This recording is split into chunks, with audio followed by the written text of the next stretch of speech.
အားလုံးပဲမင်္ဂလာပါခင်ဗျာဒီနေ့မြောက်ပေးသွားမယ့်အကြောင်းအရာကတော့ဒီအိန္ဒိယနိုင်ငံရဲ့ဒါ think tank အဖွဲ့ဖြစ်တဲ့ပေါ့လေကမ္ဘာ့ရာအိန္ဒိယကောင်စီ ICW နဲ့မြန်မာနိုင်ငံရဲ့ကိုယ်စားလှယ်အဖွဲ့တွေတွေ့ဆုံဆွေးနွေးကြရဆိုတော့ပတ်သက်ပြီးတော့ကျွန်တော်ရဲ့အမြင်ကိုသုံးသပ်မြောက်သွားမှာဖြစ်ပါတယ်ဆိုတော့ဒီ2025ခုနှစ်ဒီ March 18 ရက်နေ့ပေါ့လေဒါဒီအိန္ဒိယနိုင်ငံကမ္ဘာ့ရာအိန္ဒိယကောင်စီရဲ့ဒါ ICW နဲ့မြန်မာနိုင်ငံကိုယ်စားလှယ်အဖွဲ့တွေပေါ့လေတွေ့ဆုံဆွေးနွေးပွဲကိုဒီမြန်မာနိုင်ငံဒါအိန္ဒိယတန်ရုံမှာရှိတဲ့ဒါအိန္ဒိယစင်တာမှာပေါ့လေတွေ့ဆုံဆွေးနွေးကြရဖြစ်ပါတယ်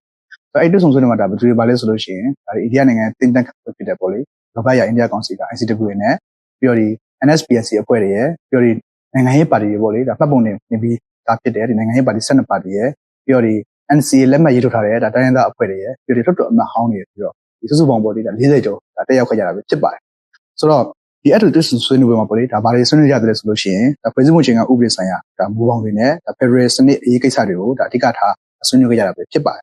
ဆိုတော့နောက်ပြီးတော့ဒီလူမျိုးပေါင်းစုံဘာသာပေါင်းစုံဒါနေထိုင်ကြတဲ့နိုင်ငံမှာဒီအိန္ဒိယနိုင်ငံရဲ့ဒါ Federal စနစ်အစီအမံခန့်ခွဲမှုအတွေ့အကြုံတွေဒါတိုင်းရင်းသားအားလုံးပါဝင်တယ်ဒါအုပ်ချုပ်မှုနဲ့ဒီအာဏာခွင့်မှုဆိုင်ရာကိစ္စရပ်တွေ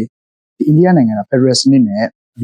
ူမျိုးစုဒါမတူကွဲပြားမှုညာအရေးဆိုတဲ့ဒီခေါင်းစဉ်နဲ့ပေါ့လေဒါအပြန်အလှန်တွေ့ဆုံဆွေးနွေးကြတာပဲဖြစ်ပါတယ်ဆိုတော့အဲ့ဒီဒါဒီဆွေးနွေးရတာကိုဒါကြည့်မယ်ဆိုလို့ရှိရင်ဒီနိုင်ငံရေးအသွင်ကူးပြောင်းမှုကိုပေါ့လေဒါနိုင်ငံရေးနည်းနဲ့ပဲဒါဖြည့်ရှင်းကြဖို့ဒါအိန္ဒိယနိုင်ငံနဲ့ဒါအနေထားတဲ့သဘောဒါလိုလားတဲ့သဘောဖြစ်တယ်လို့ဒါကျွန်တော်အနေနဲ့မြင်တယ်နောက်ပြီးတော့ဒီပြီးခဲ့တဲ့နေ့ဒါနိုဝင်ဘာလထဲမှာတုန်းကလည်းဒါ NSPNC အဖွဲ့ရဲ့နောက်နောက်ပြီးတော့ဒီပတ်ပုံဒီဗီဇာဖြစ်တဲ့နိုင်ငံရေးပါတီတွေရဲ့နောက်ပြီးတော့ဒီ NCA လက်မှတ်ထိုးထားတဲ့တိုင်းဒေသနဲ့အဖွဲ့တွေနဲ့ဒါဒီကမ္ဘာ့ရာအိန္ဒိယကောင်စီဒါ ICW နဲ့ပေါ့လေဒါဒီ ICW ရဲ့ဖိတ်ကြားချက်အရဆိုပြီးတော့အိန္ဒိယနိုင်ငံမှာပြည်ဆုံဆွေးနွေးကြရတယ်ဖြစ်ပါတယ်ဆိုတော့ဒီဒါနဲ့ပတ်သက်ပြီးတော့ပေါ့လေဒါပထမဆုံးပြောချင်တာကတော့ဒီအိန္ဒိယနိုင်ငံရဲ့ဒါ think tank ဖြစ်တဲ့ကမ္ဘာ့ရာအိန္ဒိယကောင်စီပေါ့လေဒါ ICW နဲ့ပတ်သက်ပြီးတော့ဒါအဓိကပြောချင်တာပဲဖြစ်ပါတယ်ဆိုတော့ဒီ ICW ကမ္ဘာ့ရာအိန္ဒိယကောင်စီ ICW ဆိုတာက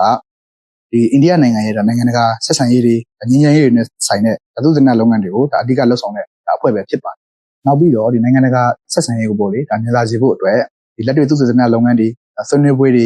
ဒေသအတွင်းနဲ့ကမ္ဘာတွင်းအဆက်အသွယ်တွေကိုဒါဆက်သွယ်ဆောင်ရွက်နေတဲ့ဒါအဓိကဒါ think tank အဖွဲ့အစည်းကြီးတစ်ခုပဲဖြစ်ပါတယ်ဆိုတော့ဒီ think tank အဖွဲ့အစည်းကြီးဒါဖြစ်တဲ့အတွက်ကြောင့်မို့လို့ဒါအိန္ဒိယနိုင်ငံရဲ့နိုင်ငံတကာကိစ္စတွေဒါသုတေသနလုပ်ငန်းတွေနဲ့ဆွေးနွေးပွဲတွေကိုဒါအဓိကပေါ်ဆောင်ဖို့အတွက်ပေါ့လေဒါအကြံပေးဖွဲ့နေတယ်ဒါအဓိကလက်ဆောင်နေရတာလည်းဖြစ်ပါတယ်ဆိုတော့ဒီအိန္ဒိယနိုင်ငံရဲ့ဒါအဖွဲ့အစည်းကြီးတစ်ခုကဒ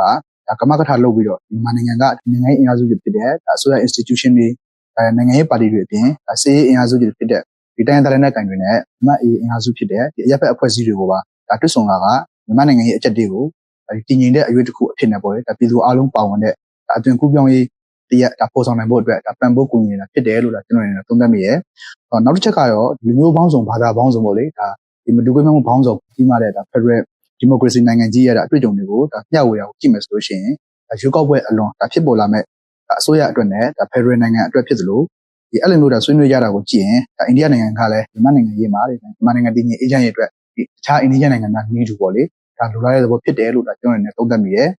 နောက်ဆုံးပြောချင်တာကတော့ဒီအိန္ဒိယနိုင်ငံတွေနဲ့ပေါ့လေဒီမြန်မာနိုင်ငံရဲ့အရွေးကိုဒါတည်တည်ငြိမ်နဲ့ဖြစ်စေချင်တယ်အဲ့လိုမျိုးဒါတည်တည်ငြိမ်နဲ့ဖြစ်ဖို့အတွက်ဒါအိန္ဒိယနိုင်ငံတွေအနေနဲ့လည်းဒါပူးပေါင်းပါဝင်ပြီးတော့ဒါအခုလိုမျိုးဆွေးနွေးပွဲတွေကိုလည်းလုပ်ပြီးနေကြပဲဖြစ်ပါတယ်ဆိုတော့ဒီလက်ရှိပေါ့လေဒါနာဆာကအစိုးရအနေနဲ့လည်းမြန်မာနိုင်ငံတည်ငြိမ်အေးချမ်းရေးနဲ့ဖွံ့ဖြိုးတိုးတက်ရေးအတွက်အိန္ဒိယနိုင်ငံနဲ့ပူးပေါင်းပြီးတော့ပေါ့လေဒါကောင်းမွန်တဲ့အရွေးတစ်ခုကိုကြောက်အောင်အသွင်ခွန်ဆိုင်ဒါဂျိုးမန်လောက်ဆောင်နေရပဲဖြစ်ပါတယ်အဲ့လိုမျိုးဒါလောက်ဆောင်နေလို့ဆိုမှလည်းဒါဒီမြန်မာနိုင်ငံတည်ငြိမ်အေးချမ်းရေးနဲ့ဖွံ့ဖြိုးတိုးတက်ရေးကိုဒါမလိုလားတဲ့အဖွဲ့အစည်းတွေကရှိနေကြတယ်ဖြစ်ပါတယ်ဆိုတော့ဘယ်အဖွဲ့အစည်းတွေကဒီမြန်မာနိုင်ငံတည်ငြိမ်အေးချမ်းရေးနဲ့ဖွံ့ဖြိုးတိုးတက်ရေးကိုလိုလားတယ်မလိုလားဘူးလဲဆိုတာကိုလက်ရှိမြန်မာနိုင်ငံမှာဖြစ်နေပေါ့လေနိုင်ငံရေးအခြေအနေကိုကြည့်မယ်ဆိုလို့ရှိရင်ပြည်သူတွေအားလုံးသဘောပေါက်နားလည်ရလိမ့်မယ်လို့ထင်ပါတယ်အားလုံးကိုကျေးဇူးတင်ပါ